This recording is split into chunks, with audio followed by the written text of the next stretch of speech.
ATL with another.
Greetings and salutations, ladies and gentlemen, boys and girls, non-binary pals, baby mamas, baby daddies, and everybody in between. It's your boy, Gresh Unleashed. I'm like mellow when I shoot, I don't miss. Yeah, they better check my stats, call me Chris. Yeah, I ain't fly, but I'm known to whip that trick. Yeah. Real quick, dog, let me talk my ish. Real quick, dog, let me talk my ish. Real quick, dog, let me talk my ish. Real quick, dog, let me talk my ish. Real quick, dog, let me talk my ish. Yeah, I'm feeling unleashed, call me Gresh. Yeah, I'm feeling unleashed, call me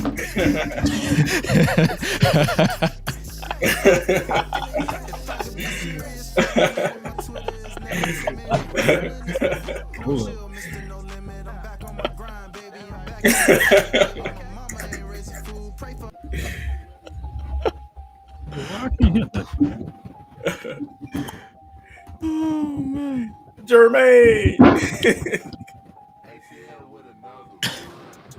Bro, I can't get nothing. You might have to reload or go to your settings. That's okay. We live though. Could y'all hear me though? Yeah, I can hear you. You good? Right, Can you hear me? Yeah, I hear you. Everything good with you though? Yeah, man. Everything good with me, man. Just chilling. You know, mom just had like a little spell, but she alright though. Yeah, that's what's up. Yeah, long day after work. Decided to be a hood nigga and get some Chinese food. Long day. Speaking of long day, man. it took everything within me not to walk out of the current show that I was doing today. They doing it was a conference, like something chill to start off the new year. But for some reason they said, hey, we're going to have every participant utilize every noise making device possible. Nah, I be tight. So after 5 minutes, I was like, okay, this is getting annoying. Imagine up to 10 hours. Oh, nah, that's a long day. Man, y'all won't believe why I couldn't hear y'all. Why we couldn't hear you, brother? Take one guess.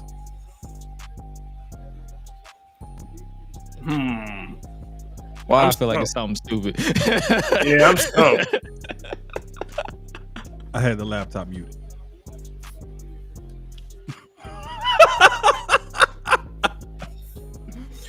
Jermaine! Emotional Jermaine! Bruh, you know it's always something, bruh. It's always something. Like, I can never... I just want to pod in peace one day. I just want to get on the pod and just pod in peace. I don't want to have nothing go wrong, no hiccups, no nothing. That'll probably never happen, but... Nah. I don't understand. We in the right profession. That's a trick of the trade, right? Big facts. That's a trick of the trade. It happens all the time. It's like, Bro. honestly, today, speaking of my show, today we were having so many technical difficulties. Everybody was panicking. I'm just calm. I'm like, this is the jack of the trade. Headphones be muted. It's always something. Somebody likes to have the microphone right there at the speaker and wonder why they keep hearing feedback. Yeah. Nah. And I'm like, I just be like, pull it back. Oh, man. Exactly. Pull it back. It was. It can be one of those days, any day. Yeah, so but other than that, yeah, I was like, yeah, let me go up and get back to the crib and at least pod with the fellas, because dealing with clients and making noise, like Jermaine, you have kids. They were toddlers at one point. Mm-hmm. You know how when you have a newborn baby that gets the noisiest gifts for Christmas from the godmama or the godparents or the aunts and uncles. The aunts and uncles, they can go home. They can go home to peace and quiet. But then when the kids is opening, all you hear is that was literally me for 10 hours today. Yo, that's how I 10 heard. hours, bro. And the sad thing is, I was looking around like, okay, maybe I'm thinking about some kids. These are grown people. Just make it every time someone spoke, for crowd participation. And I'm like, an hour. I'm like, okay, 5 hours. I'm getting heated. Once 5 o'clock hit, I'm like, okay, can y'all wrap this up? Y'all giving me a headache. That's why I had to pop these. That's why I had to pop this ibuprofen, because I'm like, I have a headache still from this goddamn show that I just had to do. But luckily, we are here. Yeah, we got nearly 100 people with us live. We got y'all for the next hour and some change. Talk about all things, good things, wrestling, and all that stuff. And speaking of all that stuff, might as well go ahead and cue that intro and get the show on the.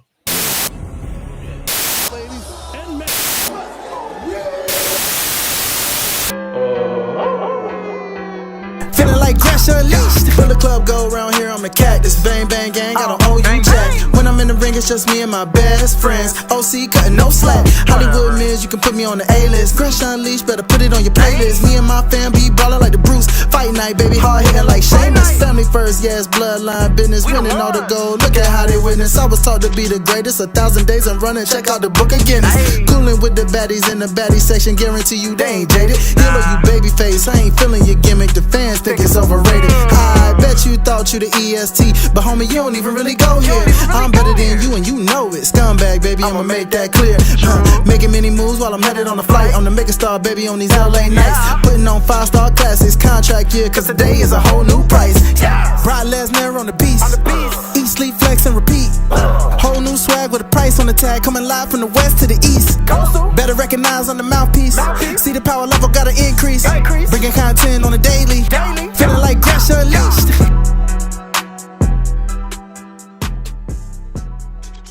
Greetings and salutations, ladies and gentlemen, boys and girls, non-binary pals, baby mamas, baby daddies, and everybody in between. Welcome back to the GRESH UNLEASHED podcast. This is episode 102 of the show that brings you the good vibes to the best of our abilities. Joining you as always, the voice that does the most, the purveyor of mischief, Gresh. And joining me is two men I consider good friends, good partners in crime. They are representing two respectable brands here in the pro wrestling community, as a lot of us like to say. Starting off is our boy Randy, representing the Backstage Brawl. What's good with your homie? Chilling, man. Thank you for having me, man. Always, like I'm hitting. It's the new year. I'm hitting up everybody. I'm like, if you've been on the show, come back. Same here. If you've been on the show, come back. If you haven't been on the show, let's make it happen. That's just how I am. I'm like, if you available, all you gotta do is hop on. And I chose 7 p.m. because I feel like that's a respectable time that everybody's at the crib. It's before NXT for those who watch NXT, as well as it's like it's not too late because I know some people gotta get up early in the morning. Like 7 p.m. is that hot spot, according to my boy DJ. But speaking of my boy Jermaine, representing the Susio Sports, I should say. What's good with you, brother? Man, I'm chilling, man. Long day at work for me too. Everybody seemed like they had one of them days today. So it's good to just come on and relax and pod. If I wasn't on my fitness journey, I would literally take a swig of rum right now. But I'm like, you know what? Juice will do. I gotta commend you on that, man. I commend you on your fitness journey, man. It's kind of giving me the itch. But I'm Caribbean. I love food, but it's just like the thing is, it's like I had this conversation. A lot of people think that on this fitness journey, I cut off what I eat. Like I increase what I eat. So I increase red meat. I increase because I'm gaining. I'm not trying to lose, or it's like because I already have the athletic part down pat. It's a genetic thing, but it's like my biggest challenge was always weight.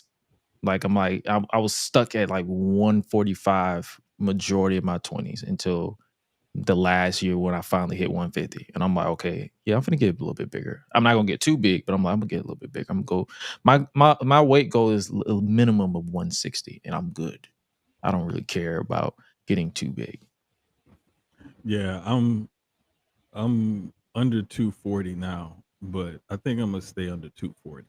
Yes, and I always tell people too, because I remember, I forgot who told me. I think it was either my brother or it was either my brother or the conversation I had with John at when I linked up with him. He basically like, bro, just go based off of your height. Like, don't get too big, and you're not a giant, because then you're gonna look like a walking marshmallow. So, it's like I'm a respectable 5'11", so I'm stuck right here, 5'10", 5'11".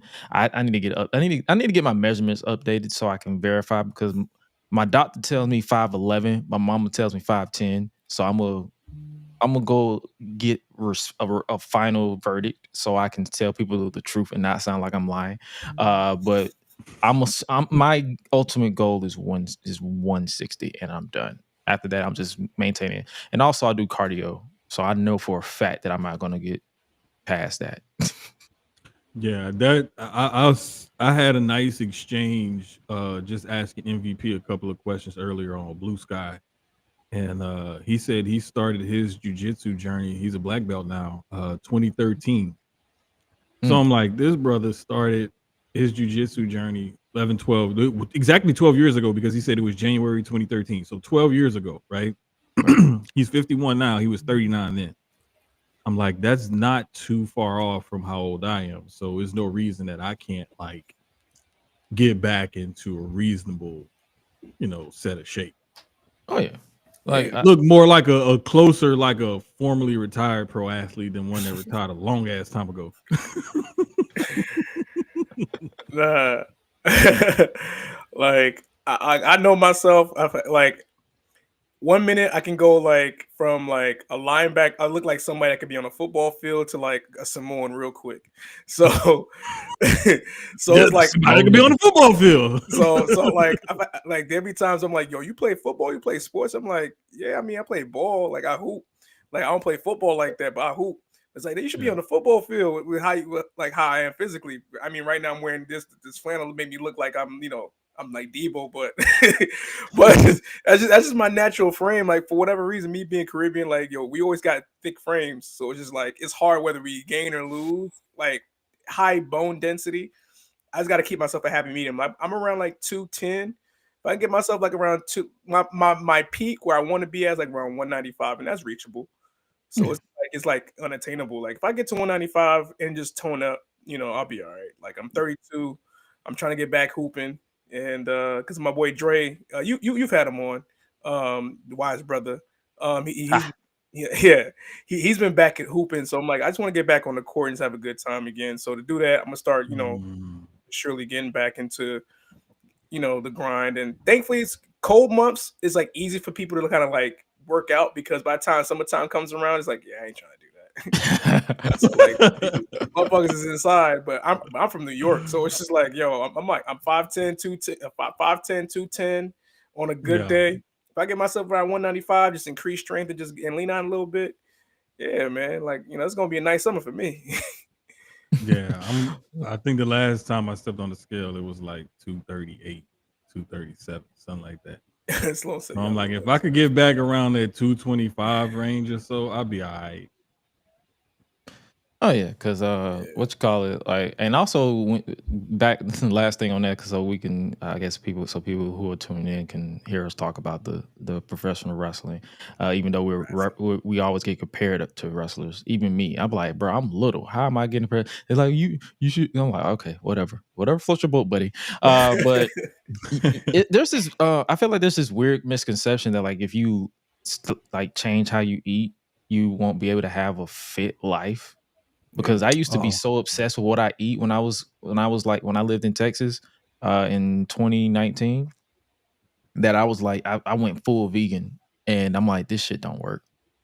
Yeah, like I was going through it because I was listening to motherfuckers who was trying to like sell me a pipe dream, and I'm like, and then I compared how I was eating then to how I eat now. I'm like, bro, I still look the same, like as far as like cut.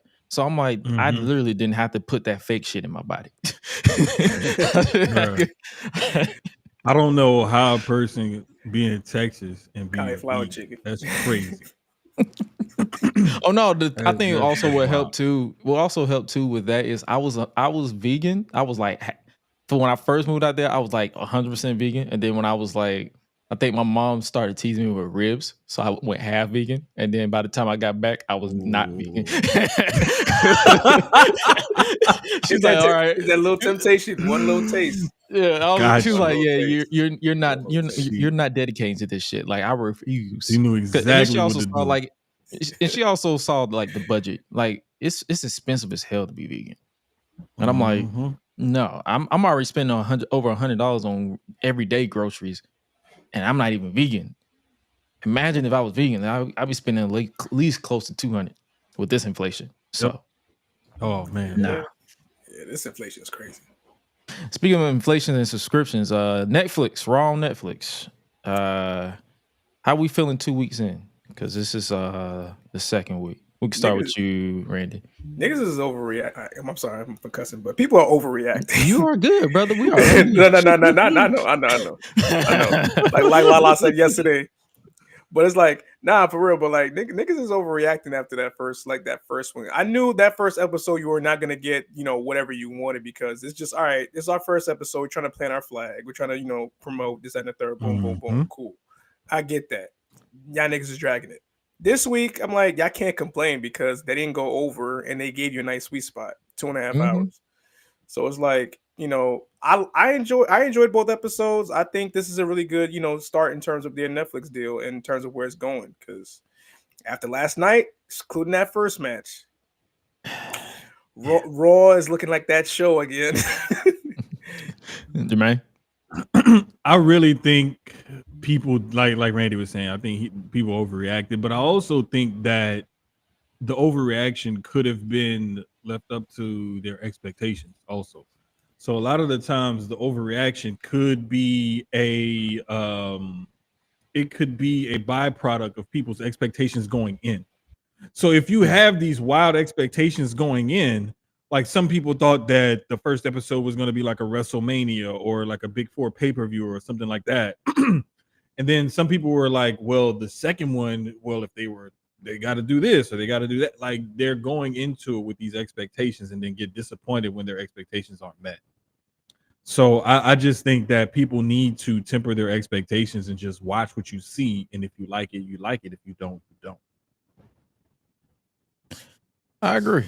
I agree. Personally, Like I I enjoyed definitely, it. I enjoyed I both definitely episodes for what they were.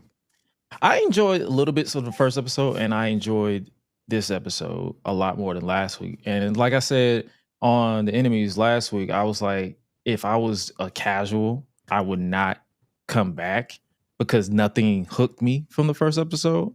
But if I was a casual that stumbled on this episode, I'd be like, okay, I'm intrigued. Who's this Penta guy? What is next for like this Damian Priest cat is something serious. This Jey Uso guy, I thought he was just a yeet guy. He cut a bomb ass promo to convince you that he has a chance against Gunther. You saw Sheamus and Ludwig go to war for a shot at the Intercontinental Championship. You saw Braun Breaker looking Dominican as always. It's so many, so many bits and pieces that you got. Even a new Intercontinental Champion, a women's Intercontinental Champion. So many bits and pieces that you got on this show, and it's like it definitely hooked you in. If you want to keep coming back, because I even saw some people who was only there for the first episode still tweeting about it on this episode. So I'm like, they're clearly doing something right.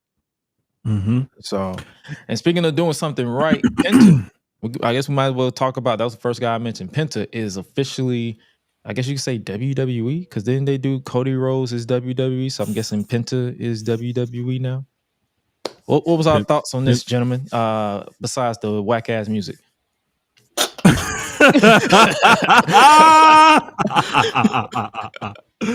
Okay, so the whack ass music, it could have been worse. Let's just be honest. It could have been way worse. It wasn't bad, but it wasn't good either. It was just kind of I think Mikey Ruckus set the standard with Penta's music. That's probably why. Definitely. Once you have a certain bar, you have to meet or exceed that bar every single time. And if you don't, then it's just going to continue to fall flat. And Def Rebel has, they've fallen flatter than a tabletop in a classroom. I mean, just like I don't know, but just generally overall speaking, I love the whole segment, the entrance, the him introducing his hand signs and everything to the new audience. A lot of people already knew who he was. The match with Gable was great, a banger, and I love the fact that he cut part of his promo in Spanish, and it was a brilliant idea to debut him in San Jose, on the West Coast, where you would have more support from the Mexican fan base, just to be honest with you, since Penta is Mexican. So I think the whole thing, the presentation, everything, it was great. It made him feel like a big deal. And despite people's misgivings about the leak of the merch online earlier that day, I still think that it went off great. My thing is, it's 2025. If you don't want to be spoiled, get the fuck off Twitter. It's that fucking simple. It's that simple. Just get the fuck off Twitter. They're not gonna listen. They're not. I'm like, nigga. They live to be miserable, man. But what about you? Listen, man. It was like outside the music, they need Jim Johnson back in the greatest of ways. But outside the music, man, it was a great person for Penta to basically have his first match against, and it's like, yo, who better than Chad Gable? They was hooping last night. They was, man. They didn't have to spoil it. They didn't have to spoil us like this to start off. But hey, who am I to complain for good graps? Man, and it's like, I hate that I'm numb to the Destroyer now, because when he hit that Destroyer, even though Chad sold the hell out of it, I literally just like, okay. At least he didn't spam it. Yeah, this is true. This is true. But I definitely enjoyed this match. And then, like, let's talk about Chad Gable. This dude re-signed with WWE, and he has been hooping left and right. But I still feel like at some point Triple H needs to reward this man, and either with the Intercontinental title finally, or just like have him more. Honestly, I'm not even going to say give him the Intercontinental title for at least 6 months and just let him go with it. And I feel like he would definitely showcase, because the Intercontinental title is the workhorse title, and who is a better workhorse right now than Jack Gable in the men's division? So, and then Penta, he threw me off when he started speaking in English. I ain't even gonna hold you. I was just like, I was like, yo, this is throwing me off. Like, it's so fluid.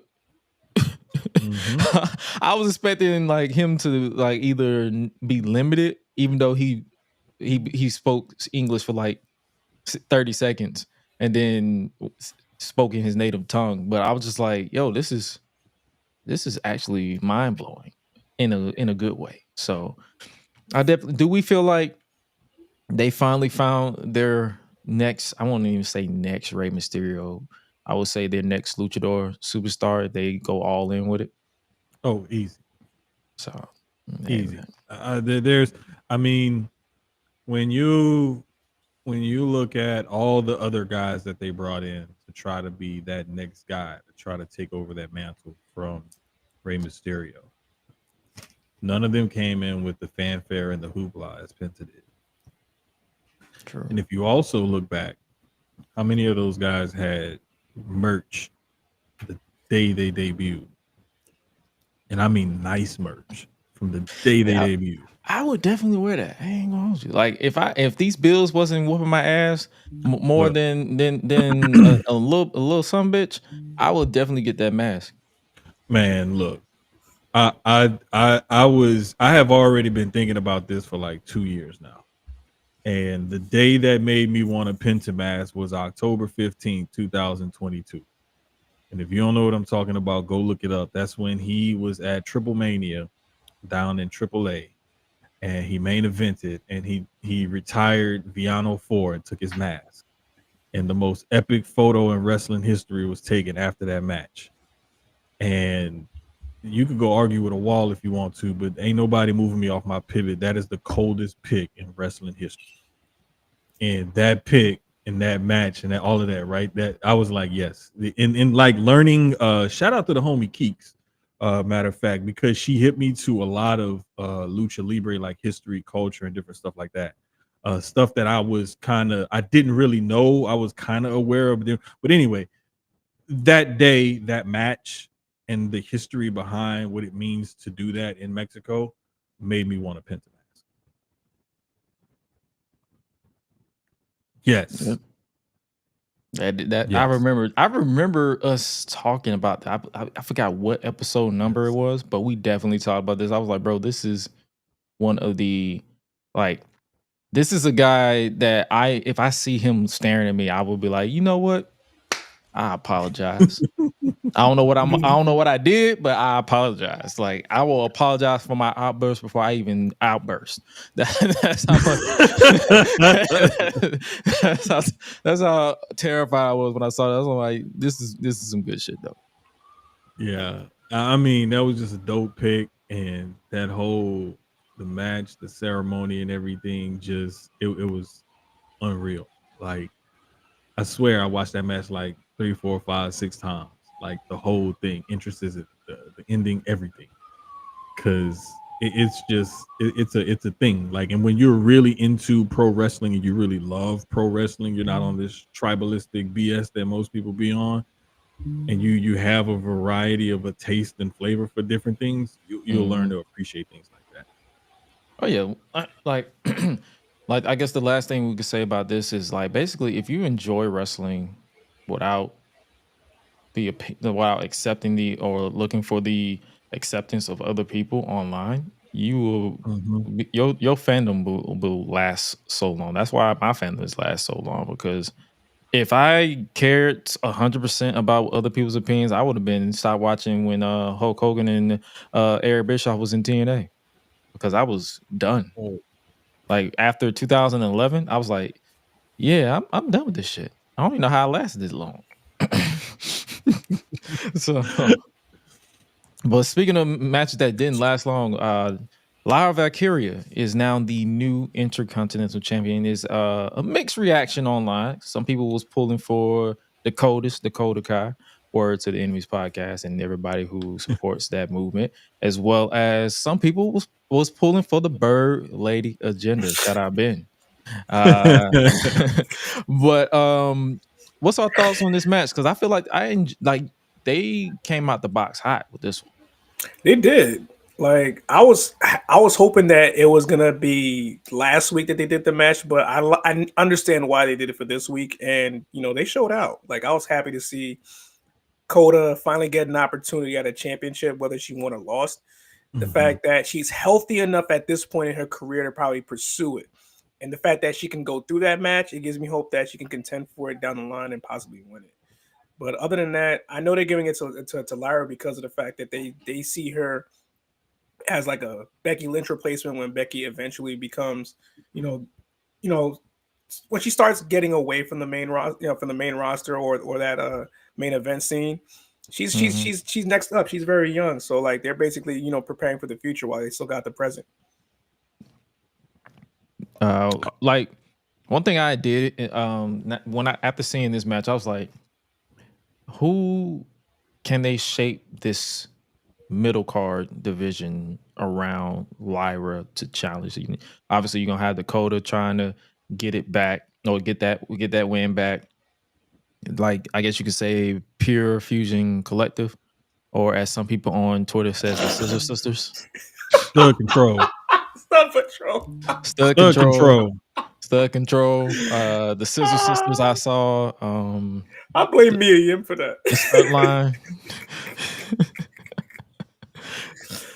But do we seeing as they're now on Netflix, do we see them kind of like giving them more time to develop stories? Because I feel like I know a lot of people wasn't really feeling the whole cinematic vibes with Roman and what they were doing with the bloodline with Roman and Cody and Roman and Punk. I feel like they can do that here. They're on Netflix. It makes sense. They can do like if they don't have time on the main show, they can easily say, "Hey, go to this secondary show or this post show," and then they can continue cinematic setups to kind of, I guess you could say, world build, if you will, to kind of get people invested into Mhm. these people.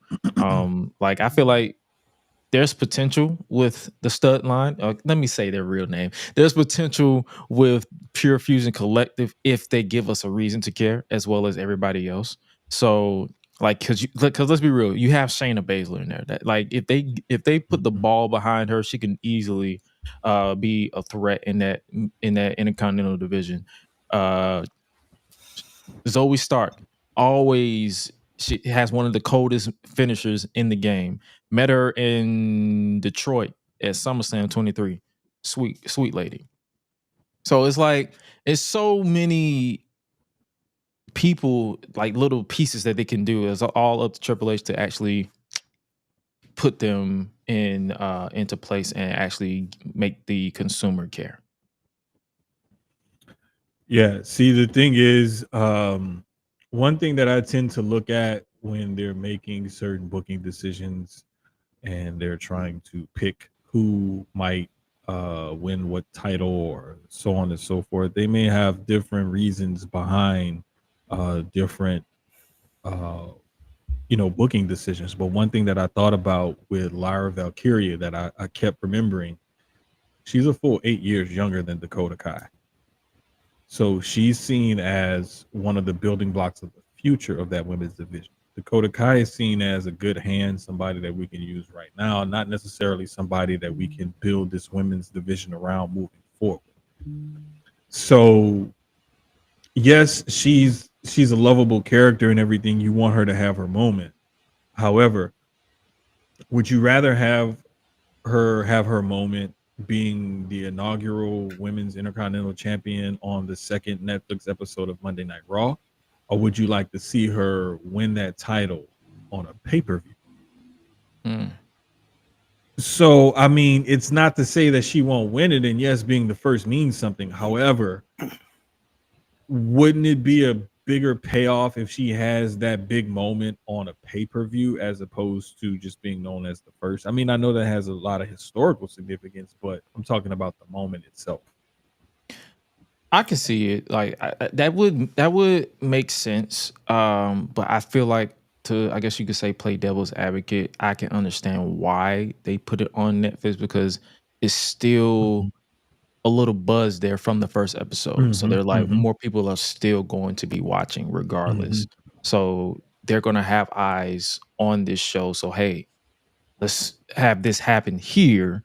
And then hopefully they follow up next week and they build a challenger for, what is that, Saturday night's main event, and have more people, because that's going to have a lot of eyes too, because it's on NBC and people still watch. A lot of households still watch NBC.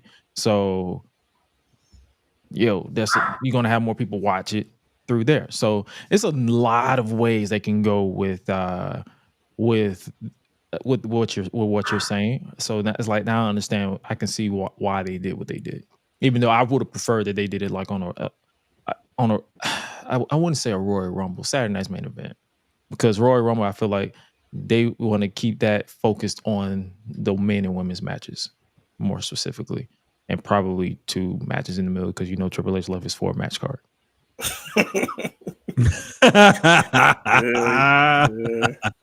So, I mean, would you rather have 4 or would you rather have 12 and stay up till 1? You're right.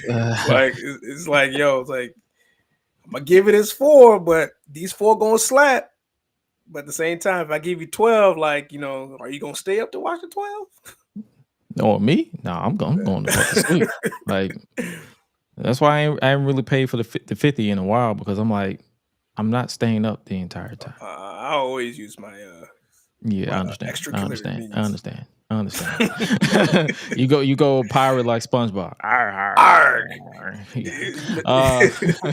But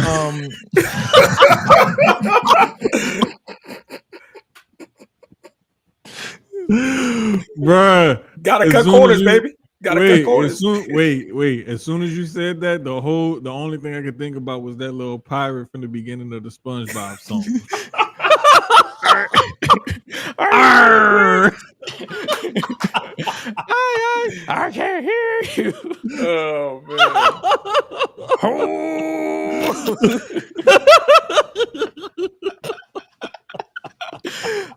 man. Speaking of masking pirates and figures, Wyatt 6 is apparently now on SmackDown, and a lot of people are considering that as I guess you could say, a final nail in the coffin, because I feel like they're hitting in that territory that a lot of us was kind of worried about when it first started, because start off hot and then you don't know how to book something like that, and something like that needs to be booked as an attraction. Which means they need to be spooky, mysterious, and when they do wrestle, at least have a smudge finish where they don't look bad or something. Oh yeah, because then they lose straight up to. That's what I'm saying. The final testament. You can't have them coming out looking like that and then lose. Yeah, it's easier for you to put the Wyatt 6 over in that match and have the New Testament have some internal beef and struggle and get themselves together, because you can see that play out with them week to week. Mhm. You don't want to see the Wyatt Six every single week and have character arcs play out with infighting because they lost. It doesn't even fit them and make sense. So I'm just saying, to me, this is a more of a booking decision than they didn't do what they needed to do to get themselves over type of thing. Oh yeah, because people still like pop when they come out, but it's just more so like you don't really. I feel like they're running into that same territory that they did with the Fiend. They're humanizing an attraction. Bray Wyatt should have been on TV, struggling mentally to keep the Fiend under control. They started off hot with Bo Dallas struggling to keep Uncle Howdy under control. But then now he's coming out here with his ugly ass wig where he hits the spider walk and you see his real hair. And I'm like, brother, you go to the Halloween store, they have Ray spray, temporary spray. You can spray in your hair for every time you go out there. It doesn't damage your hair. And it looks natural. You don't look goofy. It's like it's a lot of pieces that make you check out or make me check out. I only speak for myself. I make me check out till I'm like, yeah, might be time to wrap this up. And see, it bothers me so much because this storyline has so much potential when you introduce the real person behind the character and you use some real life stuff to blend in with that character and that person and everything, and you kind of blend in work shoot. Like that draws people in. And then you got the little spooky mysterious thing going still. Like there was so much potential with that, and you just pissed it all away. They can get it back though. I believe that there's a path to get it back. I don't think it's just dead in the water, and I think that's what my biggest thing about all of this is that people are acting like they're just dead in the water. I think that this could be, like you said, Josh, this was, some people saw it as the proverbial nail in the coffin. What if this was the nail in the coffin and then Kane set Undertaker's coffin on fire, but then Taker comes back out of the burning casket to get his revenge? I'm just saying. I like that. There's so many ways they can go with this, because especially SmackDown being 3 hours at least into, according to Triple H, into the summer. 3 hours, like you can literally, I'm not saying make the whole show spooky, but you can actually, like, one thing I can tell that they did, I feel like they did right, was they humanized them a little bit, like you said, because they didn't go the supernatural route where they were indestructible, and that's where a lot of people was losing. They lost. They was losing people with the Fiend because he was invincible. Literally, this man was no selling stomps and Busaiku knees, and you like, all right, bro. Like, you know how I am with takeover matches with all the kickouts. That's the reason why I can't stand Johnny Gargano versus Adam Cole, best 2 out of 3 falls, because all those damn kickouts. Because I can take 5 kickouts. When it becomes 20 kickouts, that's when I'm be like, all right, wrap this shit the fuck up. It's the multiple kickouts after finishers and multiple signature moves and stuff. That's the part that kills me. And so they did lose dirty. Okay, so they didn't lose clean. Okay, Y'all said it, not me. No. There was some shenanigans, but still, it was just like they lost and then nothing happened. Yeah. There was a gap, because I feel like you said, they should have won, and Cross should have went on like a little tailspin, like what the hell happened? We had these guys beat. We had these guys then like go on a spiral, like he could torture the Miz because the Miz set this up. He can try to slap some sense into AOP and say, okay, to make do, go after the tag team titles. Like, there's so many directions you can go with this inner turmoil, and then you can have the Wyatt Six as an attraction in the background. Like, yo, what are we doing? Like, oh, did we do this? Yeah. Oh, like the head tilt, like, ah, yeah. So I don't see it as a nail in the coffin. I just see like hopefully they have a direction for them and not just have them say, hey, we just moved into SmackDown just because. Because I see some people saying the Judgment Day might move to SmackDown. They might see them feuding, or they might go after the new bloodline. Solo Sikoa turned on his family, so the whole MO of betraying your family. So I'm like, Mm, that could be Solo's next direction because yeah, Solo that Sikoa is would supposed to return. that would be interesting. I would also like to see them. I would really like to see them like when they introduce them. It could be funny, spooky, a poke at it, whatever. But like they should come to SmackDown through like a spooky Wyatt 6 type transfer portal. Mm-hmm. Like it should be like, so I don't know, they should just like all the lights go out and then the transport portal opens. Then the Oh Wyatt yeah, 6 comes the out. They door confront open. Solo while he's like in the ring, cut the promo about why he should be the real tribal chief or whatever. And then I think that's how they should introduce that whole storyline. That would be dope. I like that. That's not bad. I mess with that. Like, I mean, do Yeah. something, but I like Josh's idea of using that as a direction to give both of those characters and storylines and groups, factions or whatever, a direction. And that's right. That's something that both of those factions and characters and storylines could actually use each other to help build each other back up. Yeah. Yeah. Speaking And of if you book storyline, it, you said what? got it. You If got you it. book it right, man, you got something. Yeah. Yeah, that's a fact. Speaking of booking and Judgment Day and factions, Dom don't know that he's in trouble. When is he not in trouble?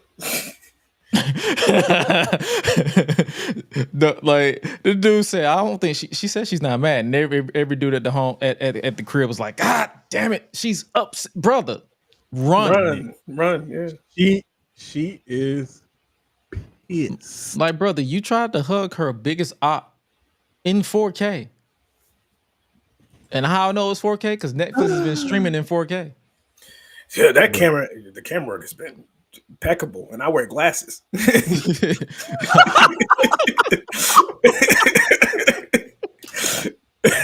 said, I wear glasses, goddammit. Like I wear bifocals and all, man. Hey, man. Look like, here. brother, come on. Yeah. Hey, but I really think like he's playing this character very well. But I also think that this little riff with him and Liv and then the guys making fun of him and everything can also be something to turn Dom into a more dastardly heel. It could be something where he gets pissed off and upset and then he turns on them without them turning face, but him just turning more of a heel. Or they could go the whole, babyface route and redeeming character arc, thing with him. But eventually, like something has to pay off because you don't have a rift or lovers quarrel and it doesn't pay off in some sort of blow off or something like that. That's just wrestling 101, typically how it's been done. Now, if they patch things up and move along, they could very well, book the storyline like that. But I just think that like there's a few different directions that they can go in with this storyline that would be interesting to the fans to keep it moving forward. Even though I know some people are sick of it, there's still some things that they can do to pull some interesting storylines and stuff out. Oh yeah, this group has been in a downgrade since they got rid of the stars of the group. So it has. I still think that there's some things that they can pull out of it. I just don't think that without Liv having the title and then feuding with Rhea and then the whole Priest Finn story kind of coming to an end last night with that match and Priest win over them and overcoming the odds and everything, kind of putting that to bed.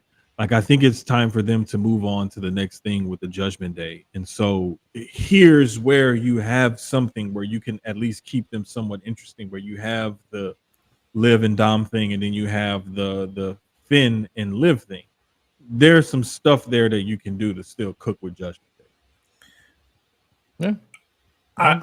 I look at it twofold because it's like Finn has been itching to like basically dip from the Judgment Day ever since his beef with Damian basically started, and he's been gaslighting everybody low key ever since, including Liv, Dom especially. So it's like, I bet, like Damian want to think that okay, cool, like he stopped me from being champion. I'm gonna make sure that he never gets it. Bet. This, that, and the third. So now I'm tired of these people. Carlito, what do you do? JD, your head is like a 5-gallon hat. like, what are you guys doing here? Like I can destroy this from within and just basically go back to being solo. I'm like, nah. If I'm Finn, I'm like, nah, I'm deading everybody. I'm going back to Broadway Finn, NXT, the second version. Like, I'm kicking it out. Like, the Prince. This is my time to shine. Like, y'all holding me back. I did this for y'all for a favor. Man. I feel like they should do a nod to his heel turn in the second incarnation of NXT, where they have like they tease a riff with the Wyatts, and he pull out that smooth Pele kick again, but this time either on Dom or JD. Ooh. And then just walk off. Or whoop whoever ass, and then that's what I'm saying. Like like a coup de grace, pun intended, to his time in the Judgment Day. Yeah. Like, just because I still go back to that Pele kick from time to time, like the smoothness of it. Like he took the jacket off and then just like, I'm like, God damn, hey, man, you ain't see it coming. No, it like, bruh, and like the initial motion looked like he was going across the ring. Mm-hmm. He took that step forward so he could throw that kick backwards. Brother, shit, man. That's the Finn I want to see. I need to go back and watch that damn episode. That's the Finn that I've been waiting on for a while now. Like, if I can get that Finn back, Trips, all right, man. Listen, I'll give it to you. But I forgive you for having him lose. Either that Finn. I forgive for Edge. Oh, well, I'm not. I'll put it to you like this: had he not had to get the staples in the middle of that match had a little more potential. I think the whole staples in the middle of the match thing when he got busted up, I think that kind of. But anyway, I think. Yeah. I still think he should have won. I just think that they could have pivoted at that moment and done something different with that match, given that they had that time in between or whatever. Like, that could have been the time to use the little spooky lights go out, demon thing. You know what I'm saying? You want him to hunch the floor again?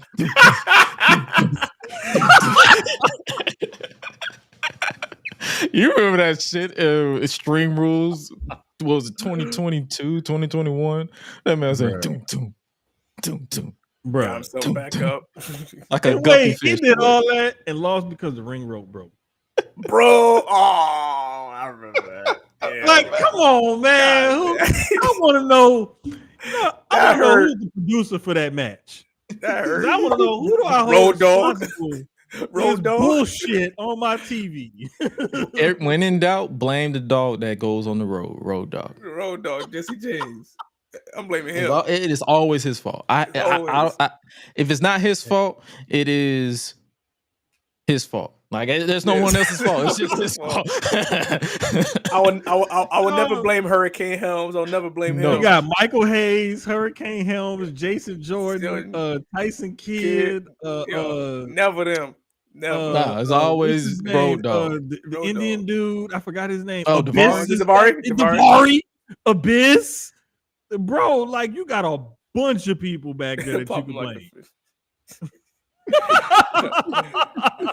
Oh my god! Bro, What's he good, was Jay? literally the classroom fish. He was literally the classroom fish that somebody dropped out of the water when you cleaning the tank, and the fish just be like, Yeah, that's exactly how it went. Like I try But to it, block that memory. I try to block that out, but it happened. it was such a meme. Like it was a meme during when it happened because nobody. It was like, bro, this makes no fucking sense. Why are you doing this? bruh. And then it was around the time where regular Finn was getting bitched out, and then the demon was OP, so it was no balance whatsoever. But man, hopefully, oh my hopefully God, man. they go in a decent direction to make do with him losing like this, Yeah, like for real. So Yeah. Let's just hope that they find a way to tie up any loose ends and move these stories in a different direction that benefits everybody. Because you have like I said, you still have a little bit of meat left on the bone. Like this looks like a chicken wing from a kid's plate that they don't know how to eat a chicken wing. Like there's yeah. still some meat left on that bone that you can eat. Hey, don't get up from this table until you eat all the meat. You better All clean that right, chicken bone. clean the chicken bone. Chicken bone. Clean the goddamn. See, this how you do it. Now do it. Do it. Don't you go down there and play that game now. You better finish that chicken. Finish that goddamn chicken. If you fall asleep at this table, you gonna finish that plate. You gonna finish that plate, or I will go unplug that game, and you ain't gonna play that game all week. Finish that meat. Finish. I worked too goddamn hard to put food on this table. I was laid on this goddamn soul for you to half-ass eat my chicken. You better eat that goddamn chicken, boy. What's wrong with you? Hey, confession. Honestly, this was almost me last night. I swear. Another confession. This is me. This is me with my siblings. Like I'm related to some picky eaters, and I'll be like, but I don't be like that dramatic. I'll be so calm when I'm like, so you gonna leave that food on that plate? You gonna leave that food on that plate? That's what you gonna do? Finish that goddamn food. Man, I'm so glad we're not like that. Like we from South Louisiana, so we eat a little bit of everything. And then my sister did some studying abroad in Japan and stuff, so she got a whole different expanded palate and whatnot. Like, bruh, nah, we don't have the problems over here. Oh man, speaking of problems, Rhea Ripley got new problems now that she's done with Liv. She's dealing with Nia Jax and according to Nia, BBL baby. Ooh. Even though, I've seen her with gym workouts. Man, the thighs match. Yes. That is not a BBL. That is natural. That is 100% she got it from her mama. That's big, bold, luscious Bayley. Yes. Trust me, she got it from her mama. That's the only BBL we talk about. Big, bold, and luscious. Florarroz and Copollo, you know. Man. Because look here. Listen. She was talking all that shit about Bayley, but I was like, God damn. I look goddamn good in that leopard print. Yeah, it's like Thanksgiving dinner again. I'm ready to pounce. And she kind of like had whipped a little ponytail like Bianca a little bit. I was like, Good Lord is my shepherd. He know what I want. I'm about to become Monty Brown in this piece.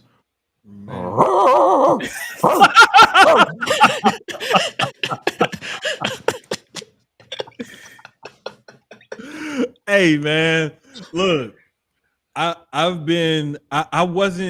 never really paid any attention to TNA, no joke, until like the last like couple years or so maybe.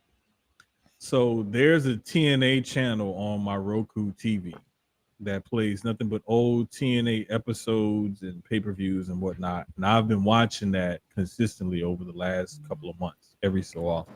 Yeah. But I've gotten reacquainted with a lot of old TNA stuff.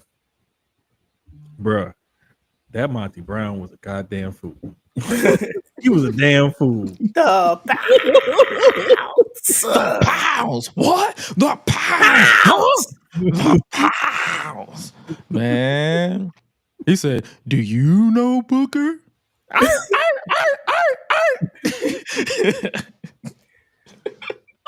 Listen, TNA has some of the most iconic comedic moments of all time, and like half of them came from Booker and Scott Steiner.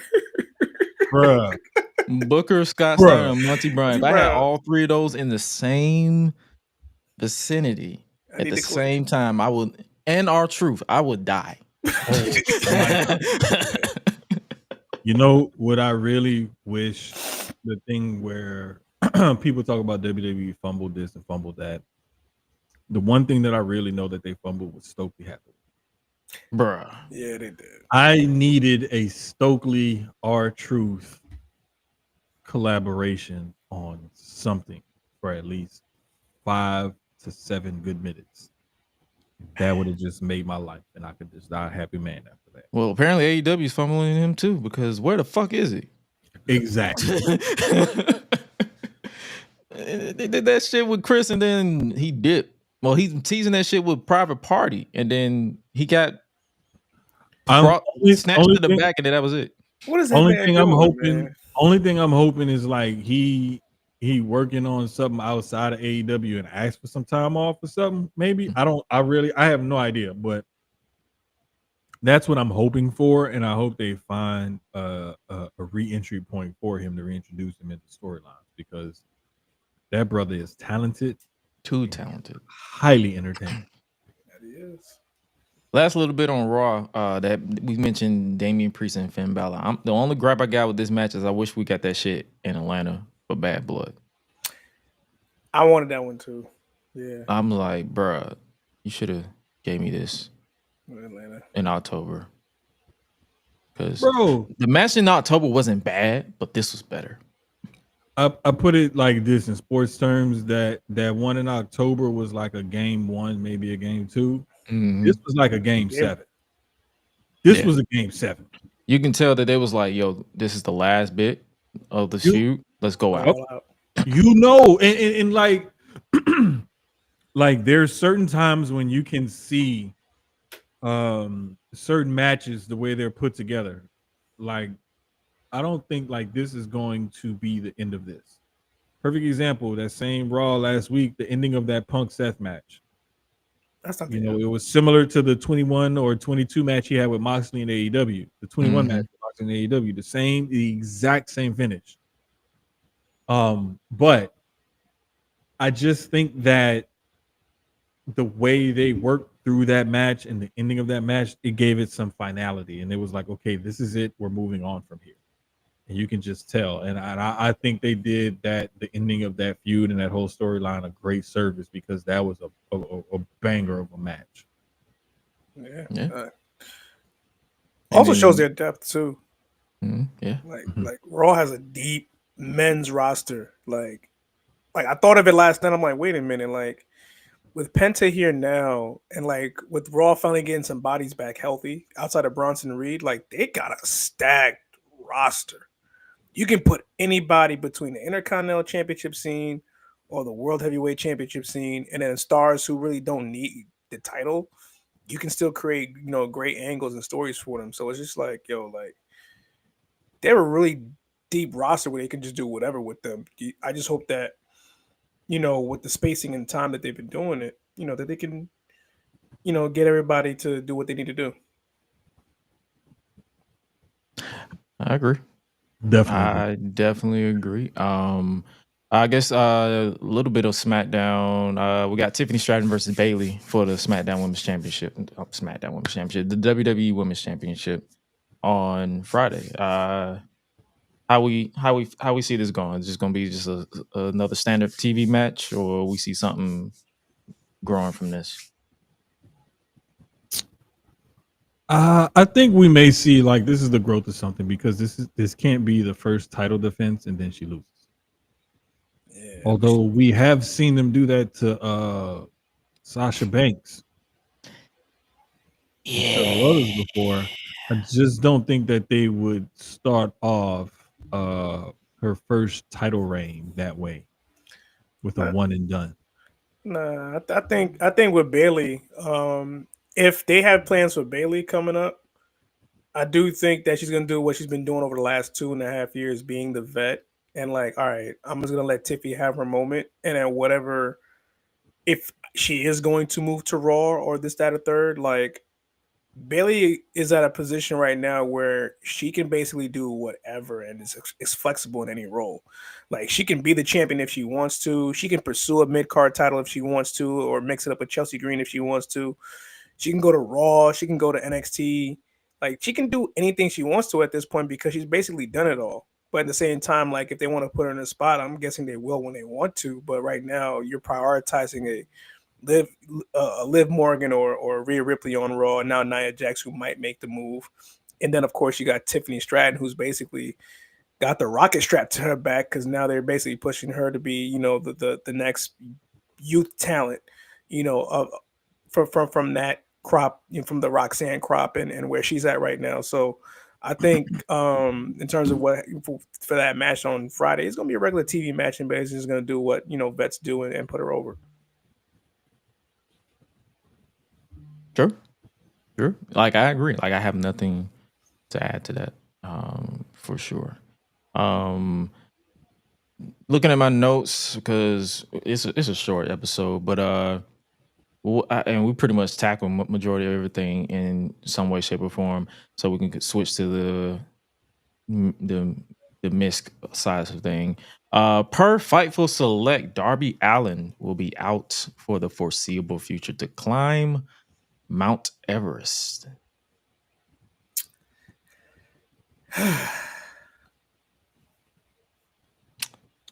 Hey, like the old people say, that boy touched.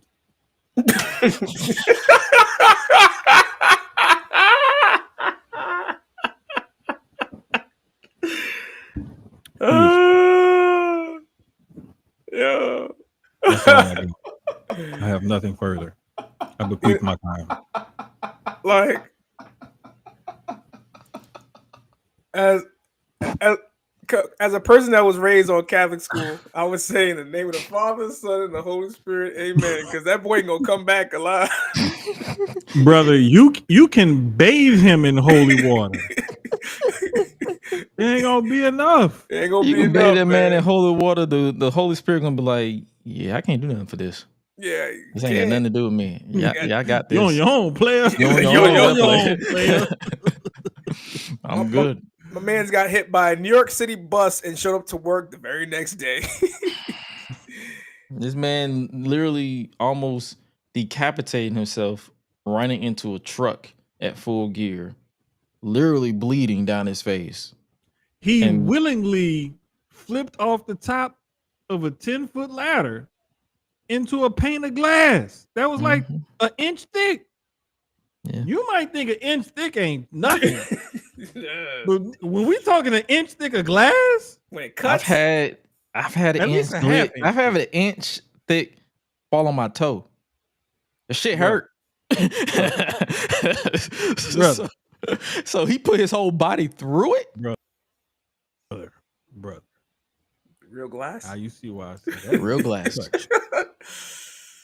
Yeah, that boy got a wish. You know, like he got a wish, and it ain't a good one. I wish him well. One wish. Oh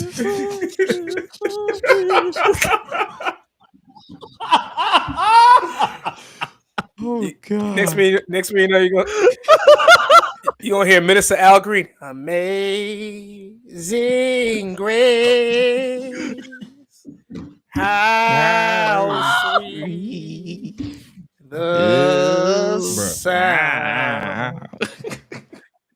And then they gonna drop the volume a little bit, and then Caprice Coleman gonna come over.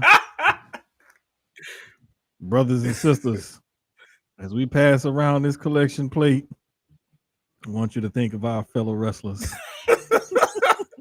who are sick and shut in right now. Ashes to ashes. Dust.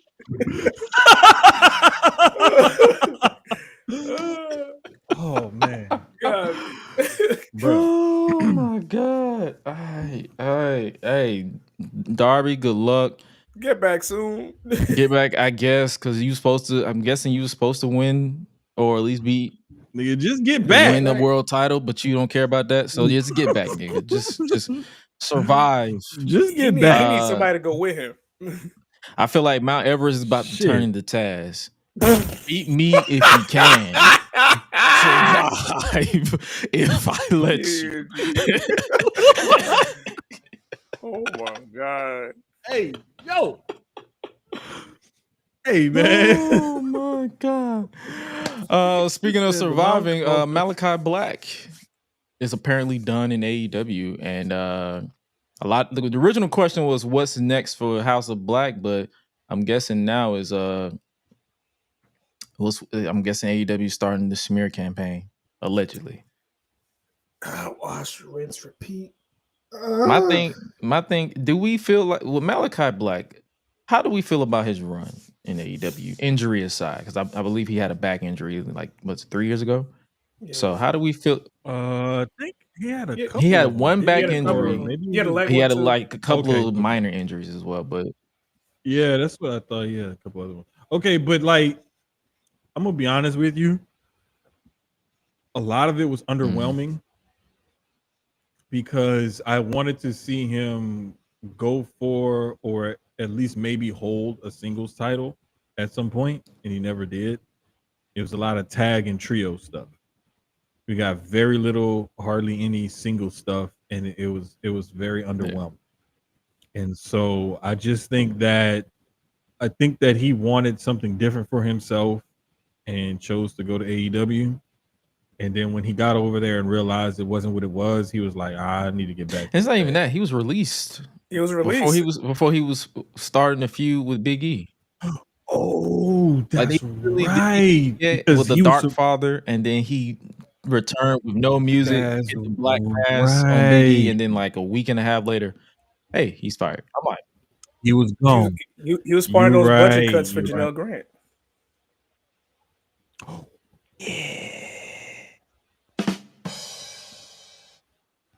Yeah. He was part of those budget cuts. He was part of the that lump sum that Vince kind of put aside for one of his alleged Vince was just a fucking mistresses. It really is.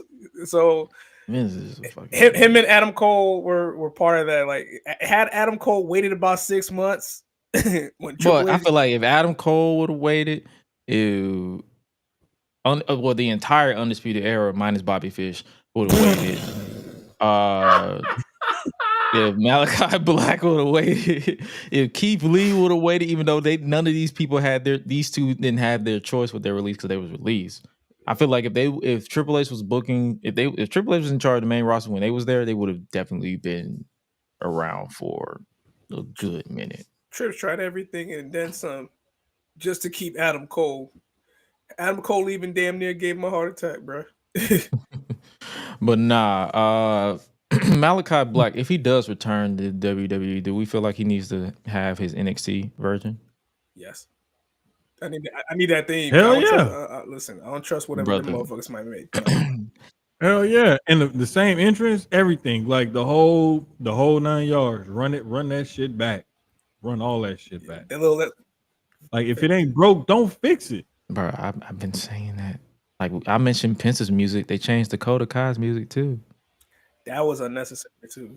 But even though I can't judge it. I need to hear the full version because it sounds like it's a bop, but I can't hear it. No, Penta's? both really. Dakota's? Both? Oh yeah, well yeah.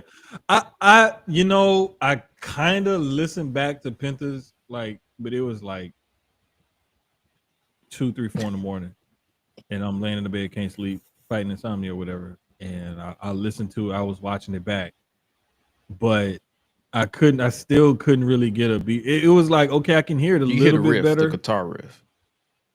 right, but it's like I think what you said, like I just need to hear it Yeah, I need a studio standalone. version. Like I need them to release it as soon as possible. Yeah, I think that's That's what what it I'm gonna is. start Or doing like, going from now on. Whenever I hear the music, I'm like, I'm not finna say this shit. It's ass. I'm like, I need the studio version immediately before I judge. Yeah. But yeah, I Aleister think Black, so. you go back to WWE, Start hooping. like just start hooping, please.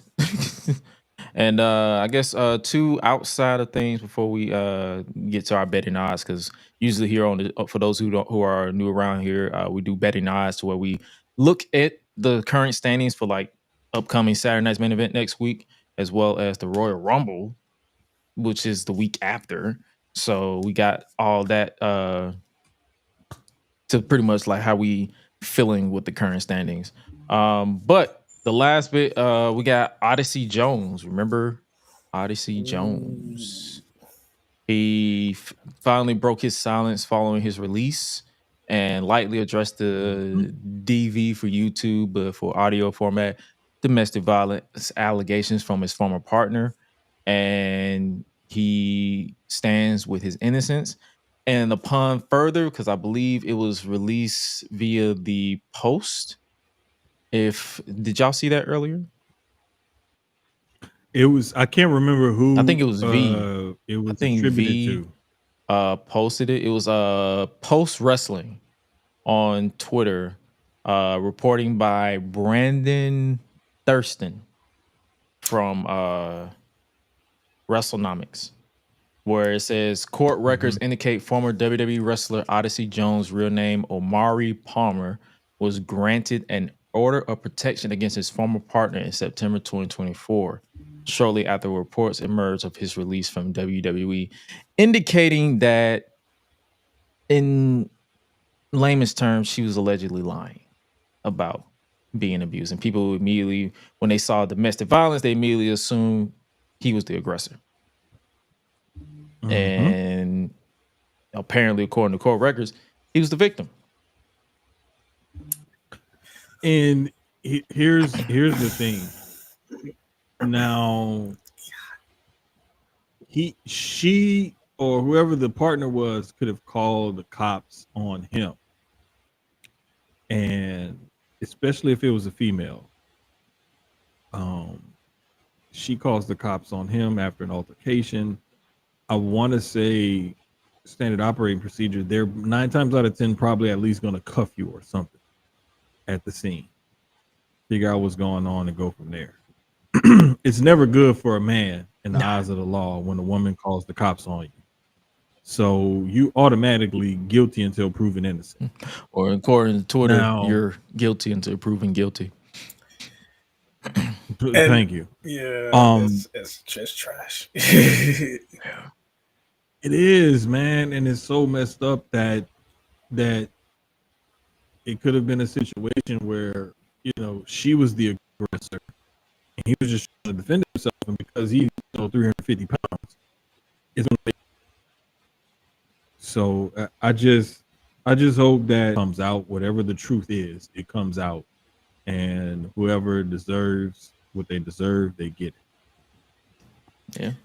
Yeah, I mean, like the crazy part about it is like my girl, she's a DV cop, and it's like I learned a lot about like because there are times she'll tell me about certain cases, and she'll be like, "All right, she had to arrest the dude, even though the dude did not strike her. She was the aggressor because clearly you could see everything on him, but because she made the phone call and said he did X and such and such."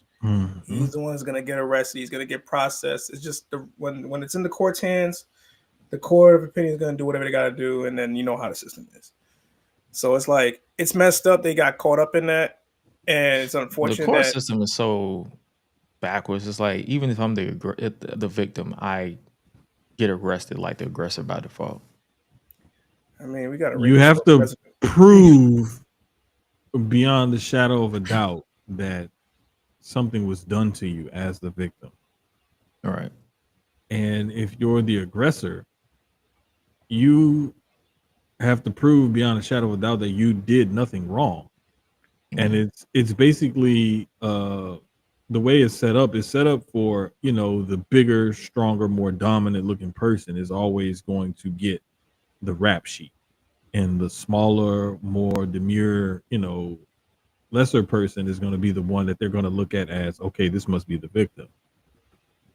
And that's not always necessarily the case, and that could be what we're seeing play out in his case right here. Yeah. Yeah, so we won't touch too much more until we know more. But yeah, I just wanted to, because I believe we talked about it on this show when the allegations came out. And Mhm. I'll be honest with you, I immediately assumed he was the aggressor. And for my part on that, I can openly apologize to that, especially as more comes out. Because by default, you're going to assume that it's the man. But then because of first impression, as far as what you read first. But as time goes on, once you see that, you're like, okay, I fucked up. My bad. I need to stop jumping to conclusions. And that's what a lot of us need to do. Just stop jumping to conclusions, wait till stuff come out. Let it play And out. you can address it without giving your personal opinion and go from there. Yeah, you're right. Little bit, this what you about to say? No, I was like, when the news came out, like I pretty much left it alone. Like me and our group, like we was like, I'm not gonna touch it until more comes out because we don't know exactly what happened. It's like allegations came out, he just got fired, and it just went quiet ever since. Yeah, I So it's think we talked about it because we was pretty much predicting the direction of the New Day at the time. So it was like, well, I guess we got to address it because it literally went left after us making it a big deal. Like, oh, what if Kofi Kingston and Odyssey Jones turn heel on Xavier Woods? Right. Type beat. So it's And, like we made it a whole big deal, and then that happened. It was like, fuck. now Kofi looks like a warlord. Now Kofi's like a Bruh. warlord with that. Like nigga, like he want to sell me bootleg DVDs. Kofi looked like he wear black pants and white dress shoes.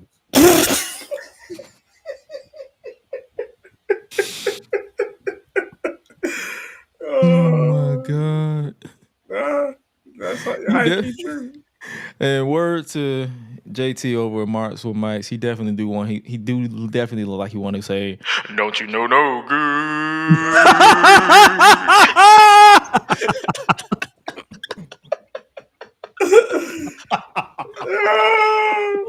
Oh, that's crazy. Don't you know no good? Bro, when he posted the side by side, bro, I cried laughing that night. Yeah, you I should. cried laughing. I damn near dropped my phone, bro. Like, oh my god. Mark said shit. Oh shit. Oh man. Last little bit, this one I thought would be kind of interesting, like a conversation that I saw on Twitter earlier. Jeff Hardy. He said he could have been bigger than John Cena had he had his life together in his 20s and 30s. To go around the table, I guess we can all chime on it. I guess I'll go first with this one. I kind of call Cat.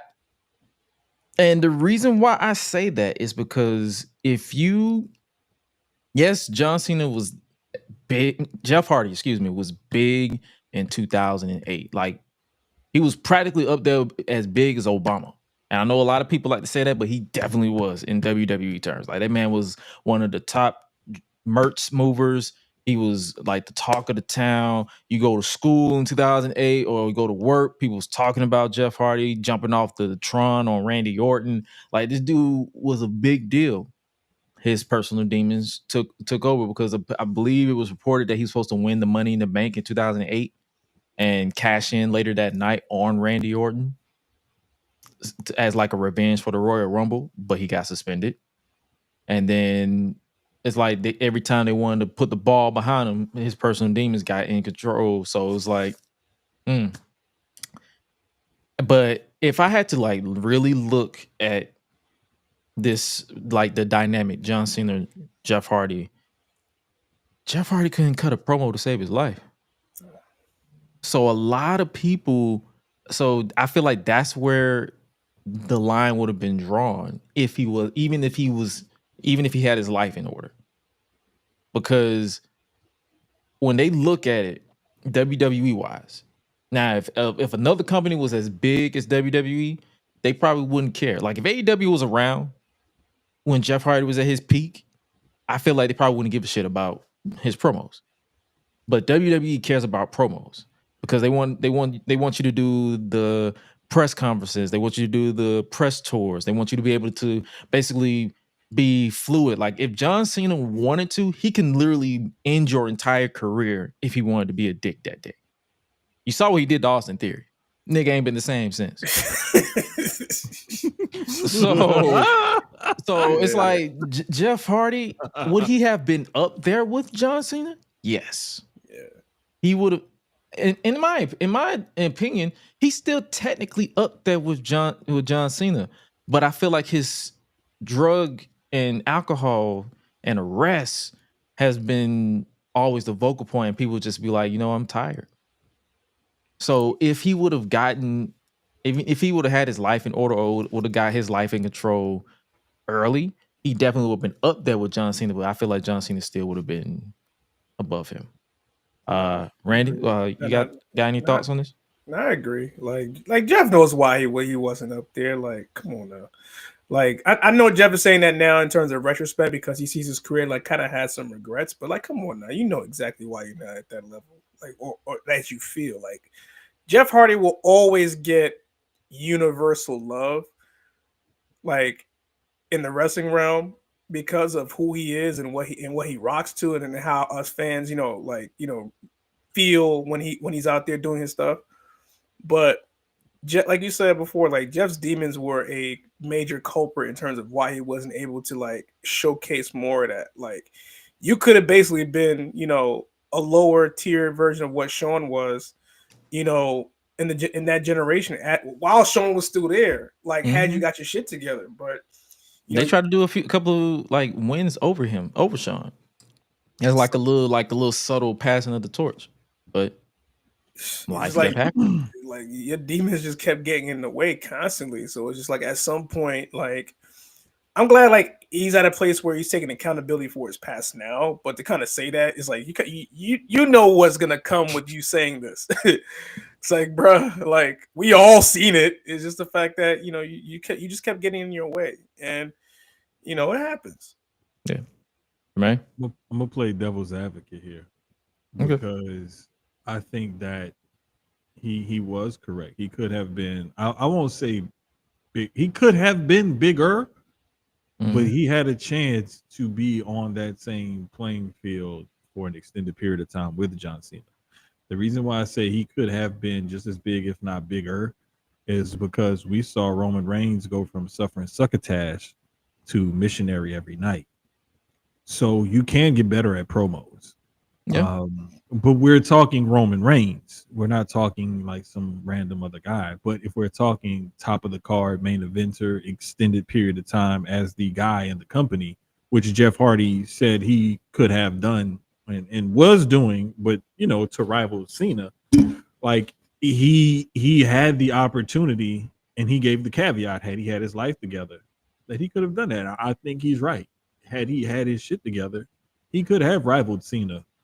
And we could have had the second coming of potentially a Rock Austin type of era, where we get consecutive or multiple Mania and or big pay-per-view main events between these two guys, and you see an extended run between the two back and forth. Although Rock and Austin was not back and forth.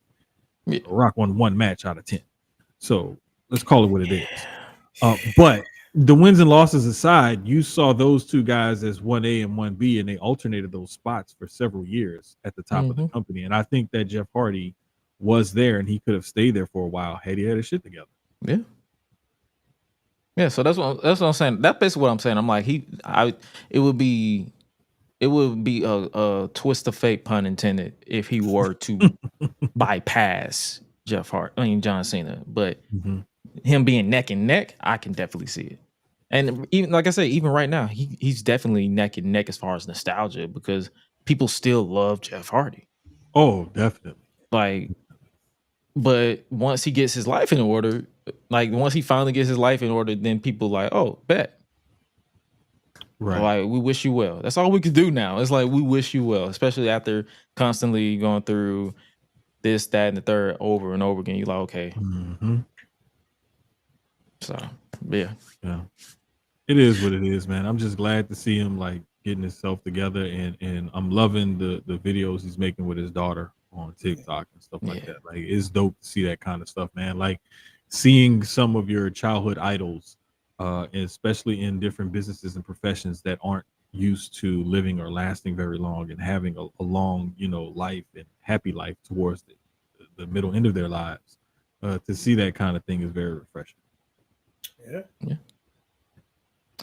And speaking of refreshing, we got some for the first time in 2025. We got the betting odds segment before we get up out of here for another episode. We got two because we got two back-to-back events that they're currently building for over in WWE. We got Saturday night's main event. What are our expectations for Saturday night's main event? Because we have Gunther versus main event Jey Uso for the World Heavyweight Championship. How are we feeling about this, fellas? Gonna win. 'Cause he ain't about to lose the title to Jey Uso. Gonna. Oh boy. I got my boy Gunta, taking the dub. It sucks having Jay in these moments, but I love the fact that despite the fact that that the match might go that way, he's gonna showcase himself and the fans are gonna love it. So this should be a good bout, But I got the ring getting out, coming out on top. It's gonna be a good match. Don't get me wrong. And the reason why people shit on Jey Uso's in ring ability, but a lot of what makes him so good in ring and why he's quote unquote main event Jey Uso is the overall presentation. It's not just the entrance, because some people I see try to limit him to say he's just an entrance guy, and that's not it. He's not like an Enzo Amore where after the entrance it's all downhill from there. Jey Uso can actually go in the ring. He just doesn't have to do that every single time he's out there because that's not what's called on him to do. But if you put him in the ring with a hooper like Gunther, I think he's going to have a banger of a match. He's still going to lose. We're going to have a banger. Yeah. I agree. Like I definitely don't, especially I feel like they spoiled him losing when they said, "Oh, Jay's going to still be in the Royal Rumble." I'm like, "Oh, so he's losing." I'm like, he just spoiled the finish. Good job, dumbass. And then speaking of banger and good matches, we're gonna have Sheamus and Braun Breaker running it back for the Intercontinental Championship. What the hell are they doing with Braun Breaker? Like, this man beat Jey Uso to win the title back, and he's been in the background ever since. They stole him for whatever reason. I don't know why they stole my guy. Because it's like you bring him to the main roster, and like, yeah, you got him win a couple Intercontinental Championships, but what are you doing to present him as a character that he was in NXT? Like, you brought him onto the main roster because of the character that he was in NXT. You know he can go in the ring. You know, like, he's going to be this freak athlete who is going to crush you. But you haven't given him the type of, like, incentive in terms of how you basically, promote him to the fans. And it's just like, if you're trying to promote him as the next big thing that you guys got going on while he's still young, this is the opportunity to do it. He's your Intercontinental champion. He's a champion below your world champion on Raw. So it's like, it's kind of time to kind of put him up against, other guys who are worthy for that title. Like, as much as I love Sheamus and he's not going to win this match, it's like, yeah, it's a good, notch under his, under his rung, basically, for Braun. But it's like, you got to give him someone that's going to basically bring the best out of him. Hopefully this match does it. But at the same time, like, for the Intercontinental champion, you're going to need someone to make him be like, oh, okay, like I got to go against you. Okay, now I'm interested. Now I'm going to show you like why I'm the Intercontinental champion and why I'm the next biggest attraction on the roster. Yeah. I think that every generation has different iterations of different roles that different wrestlers will play. Yeah. And I believe that Sheamus is playing that early 2000s version of Mick Foley, where Mick was brought in, and in order for guys to pass that test and show that they were quote unquote hardcore or they were built for this, or they could take things to the extreme and go above and beyond what fans are used to seeing out of them as far as the match is concerned. Like, I think that Sheamus is now taking on that role in this generation, where he's that guy. If you once he's set, because he's already set the bar, pun intended. But he wants to see if you can meet and or exceed that bar that he's already set as far as the physicality of a match is concerned. And the physicality and the realism of a match is something that you need in order to put on a storytelling match, like a good banger of a match. Because part of pro wrestling is it's scripted, yes, but it's made to look and feel real. And Sheamus is one of the guys that's the best at giving that realism to what they do in the ring.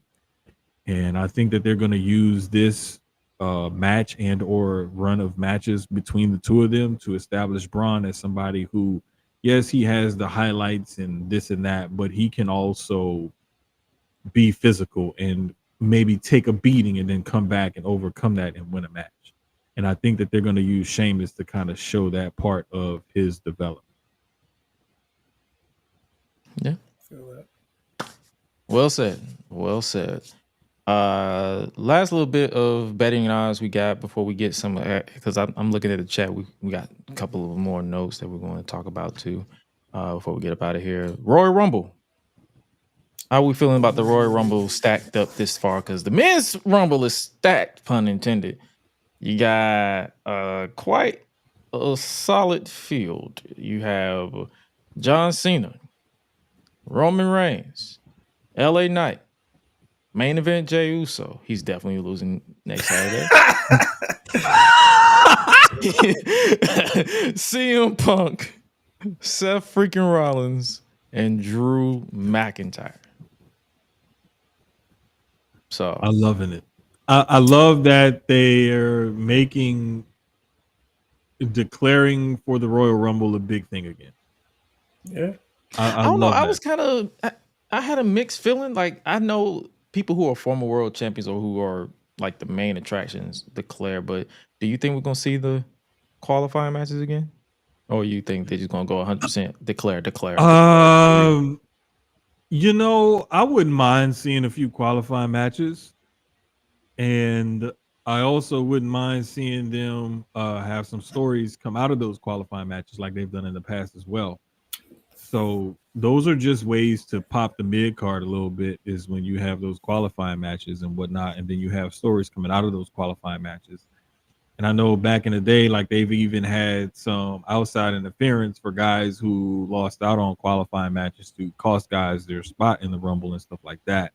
And that pops off a feud. So there's a lot of different things that they can do from this. And I just love that they're stacking the field already to get people interested in it a few weeks out.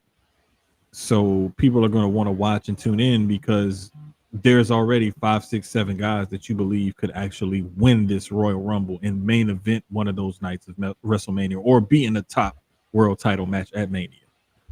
Everybody who's in it so far, you could see them doing that.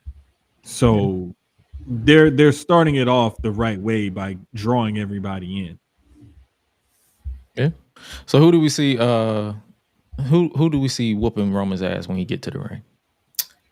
That nigga is gonna get fight back nigga by a lot of people.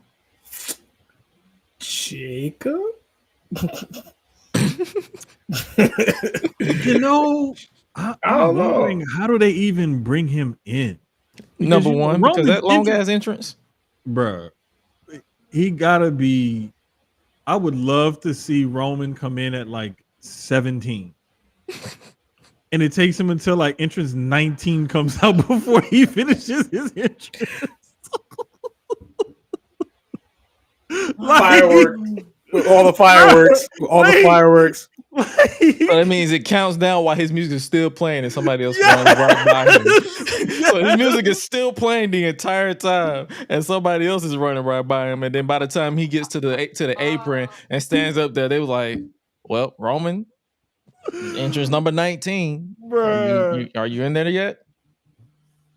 Oh, what would be the best thing is to like, or like screw it.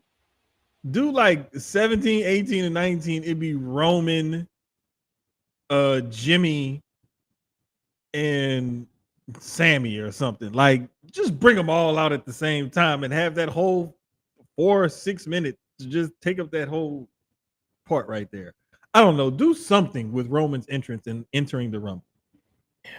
That's all I'm saying.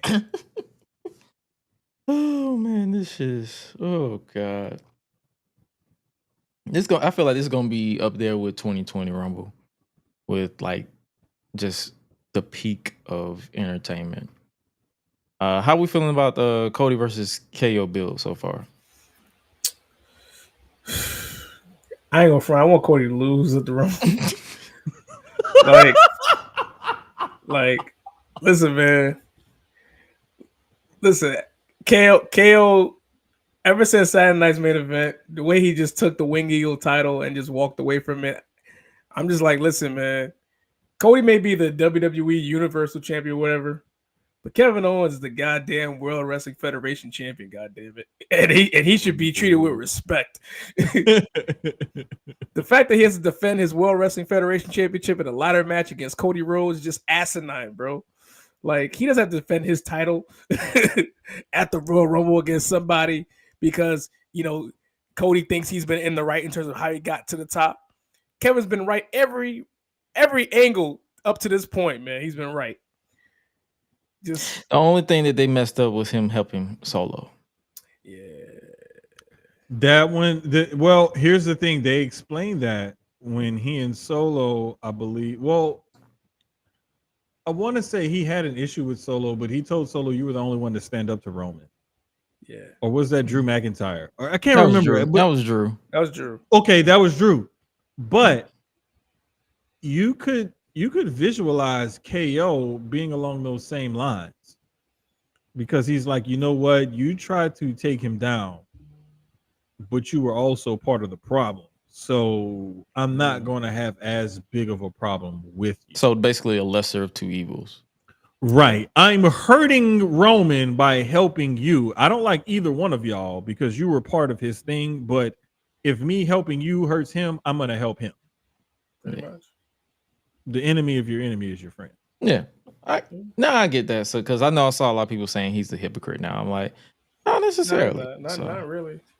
Yeah, not The necessarily. enemy of your enemy is your friend. Speaking of enemy, my enemy is my friend, Corey Graves. Y'all saw that rant he went on Twitter? He ain't on NXT tonight. Nope. Nope. Nope. For those of you who don't know what we're talking about, Corey Graves, who was once a lead commentator on SmackDown before the move to Netflix, as well as a a color commentator for what was it, 2016, 2017? When did he move up to Raw, SmackDown? Like It's like 15, 16, 17, something. Because I know he was been within the last 7-8 years or so. Yeah, so he's been around for a while. Yeah. So he took his grievances to twitter.com. I am not saying X. He said, imagine chasing your dream, then being told, not deciding, that you're no longer physically able to pursue your dream. Then you dedicate your life to something dream adjacent, talking basically, and being pretty fucking awesome at it. So when he said fucking, I already knew he wasn't fucking around. You know, when you drop a F-bomb, you mean business. Damn it, I mean business, buddy. I mean, got business, god damn it. And then he said, and he continued, and then when it's time to enjoy the fruits of your labor, being told you're not famous enough for your own job. Just in case you wondered where I've been. Brother.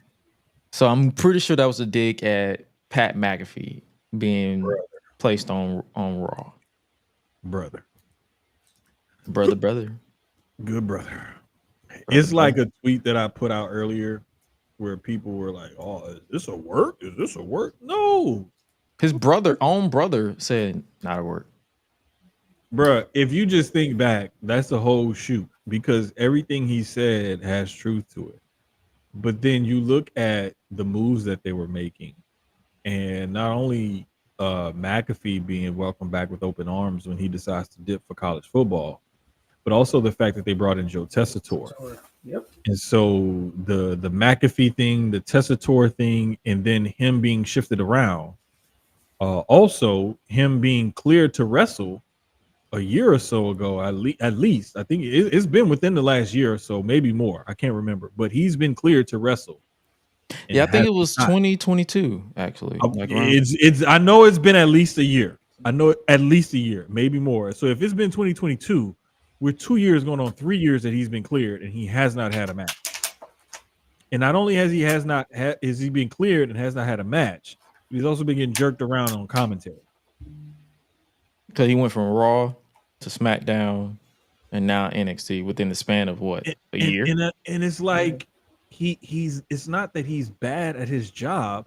It's Yeah. just that they hired in a guy who's wildly more popular than he is, mainstream, and they brought in a mainstream sports guy to give it that mainstream presentation. Yeah. He did nothing wrong. It's just that it was like, hey, this is a business decision. Hey, And it's like if it's you- either, and I feel like they're like, I'm not, just to play like you like to play devil's advocate. I feel like they're like, yo, we could easily just cut you, Exactly. but we was like, hey, we'll put you on NXT. You're still on primetime TV because everybody watches the CW. You still have good eyes on you.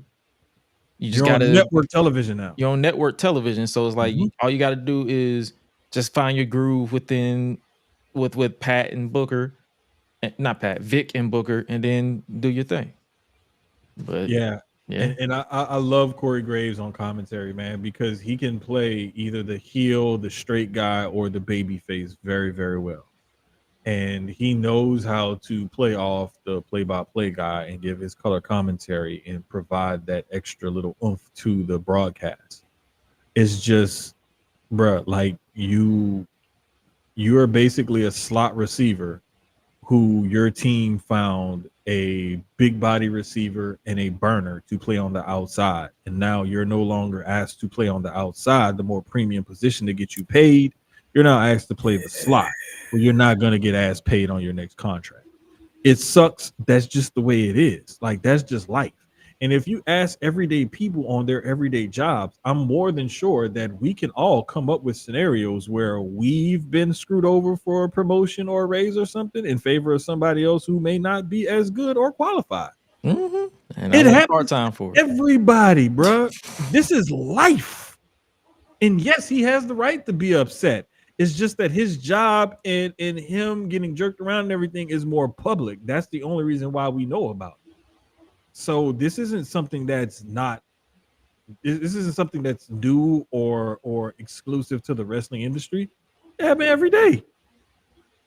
Yeah, like, and I ain't gonna hold y'all. I'm gonna call some people out, like the way people are acting, because I'm old enough to remember where people was calling for this man's job, and now they want to like cap Say the online. part off, Josh. Yeah. You want a cap online? Like, okay, continue. Crazy.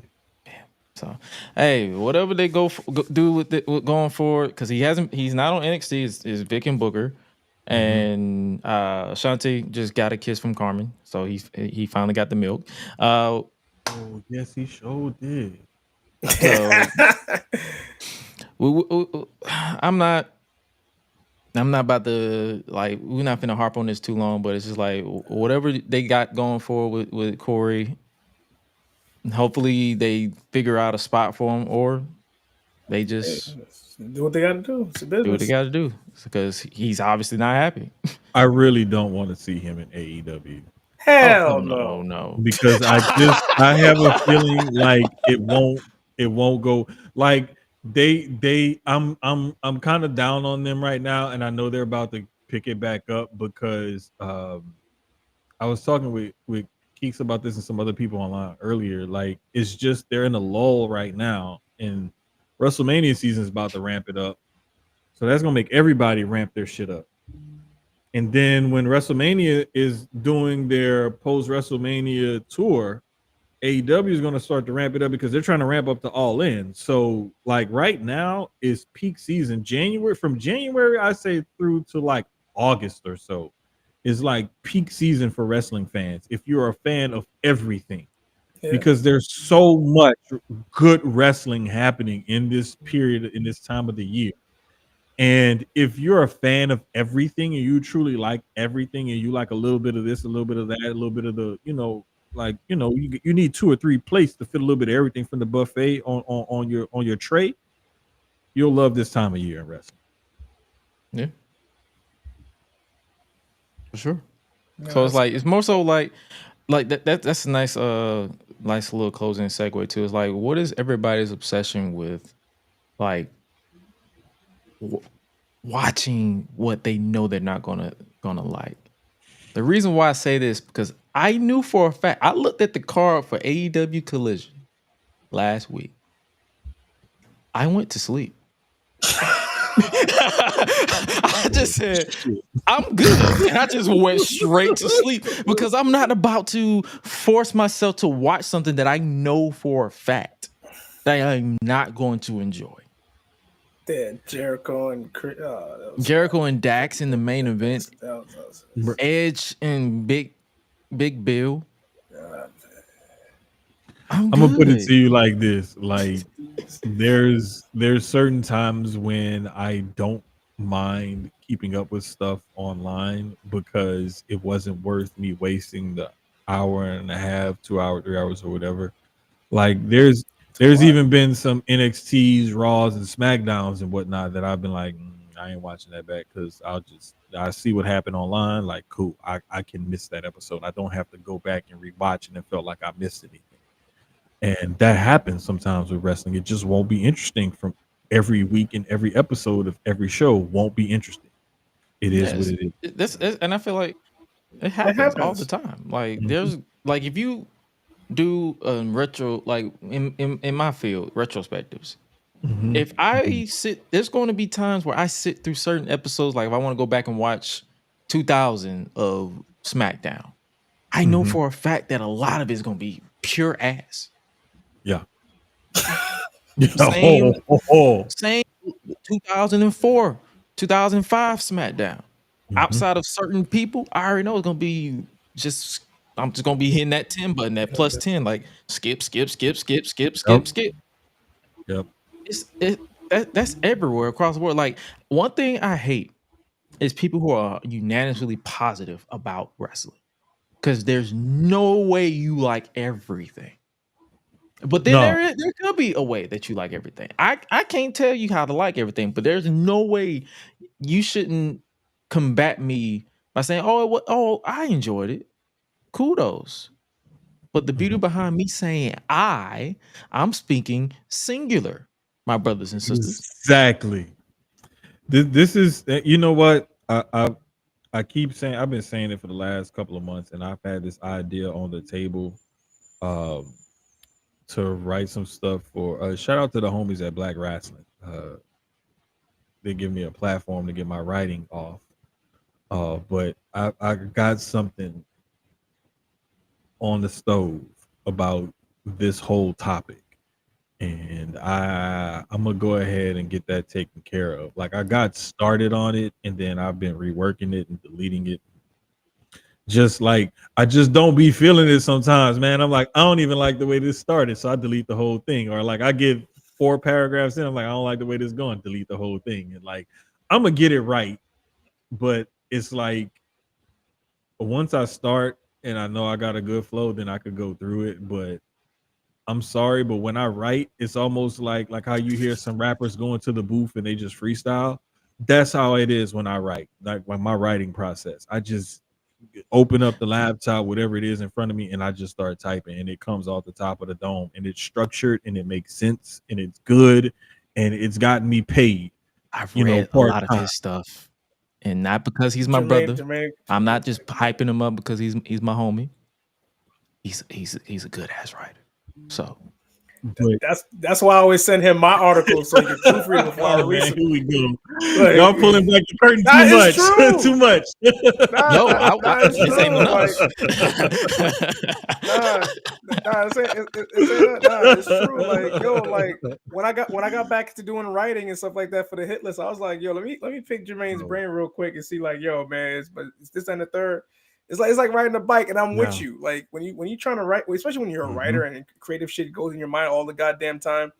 It's like if it's not right, you gotta scrap the whole thing off and then just start because over you're not feeling it. And like you could ask Gresh about this. Like when you're producing something, if you don't feel like it's right and your name is behind that, it's up to you to be like, hey, I think we need to do this with the lighting or the microphones or this or that to make this look or sound better.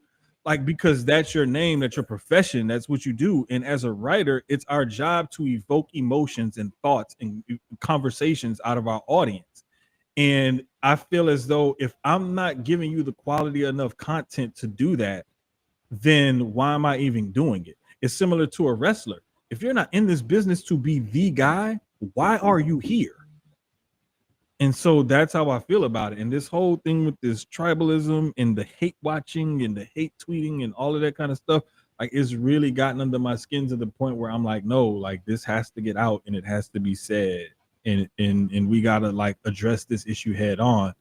Just like I talked about a couple other things before. There's just certain things and certain issues and topics that I think that sometimes we as wrestling fans don't want to approach or don't want to have because we're so worried about the backlash and the conversation that has to be had and the negativity that could come from it. But unless we address these things head on, they're just going to keep being problems. Yeah, for sure. So speaking of problems and stuff like that, the last thing, I keep adding stuff, but it keeps popping up in front of me. John Moxley, people are not really feeling this Death Rider storyline anymore. Do we feel like they've lost the plot? Or are you throwing your hands up on it? I think that this is one of those storylines.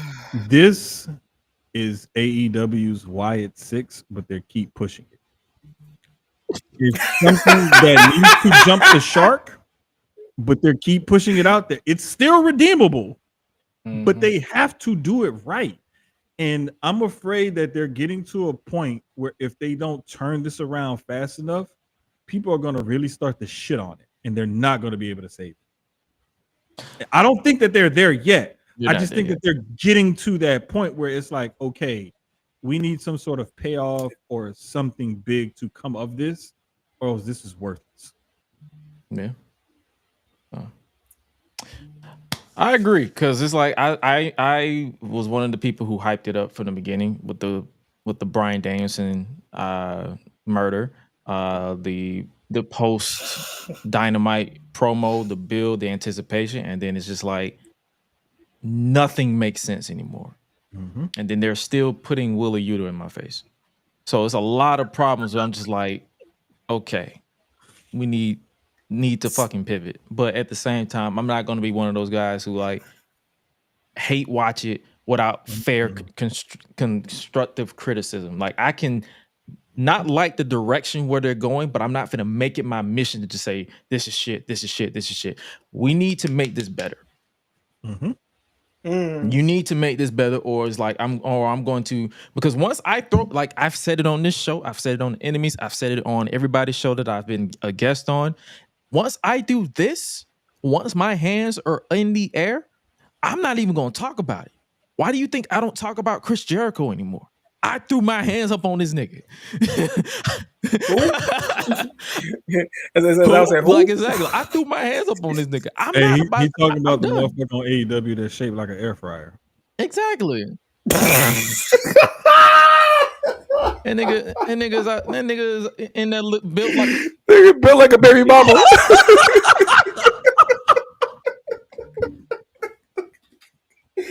That nigga built like a pork chop that's been overcooked. Like, no, we're not doing this. Oh man, nigga look like Miss Fowl. Nigga look like Miss Fowl from Jimmy Neutron.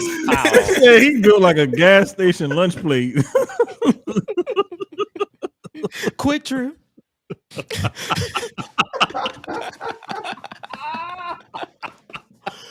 Oh my god. Good Hey Lord. man. Hey man. God damn, did that man fall off the planet? Bro. In my eyes, he did. Like, I don't even know who they talking about. Like, I'm like, Bruh, My man, I don't recognize that man anymore. I'm not He don't gonna e- lie. Like it's some shit happened a while back behind the scene, behind the scenes that made me really not like that dude no more. And I'll never cut for him. Yeah. But like, god damn, man. Like I know the networks love him because he's the apple of their eye and he wants to bring them ratings, and that's why they keep marching his whack ass out there on TV and whatnot. But it's like, bro, at some point, like something that is potentially good for your business can also be harmful for your business. And you have to find a way to transition on from it. And I think Chris Jericho is one of those things for AEW and ROH. He's lived long enough to be Hulk Hogan. Bro. Like I need them to hurry up and And get that- the and- evil queen in disguise off my TV. That's all I'm saying. Eat the apple of the learning tree, my precious.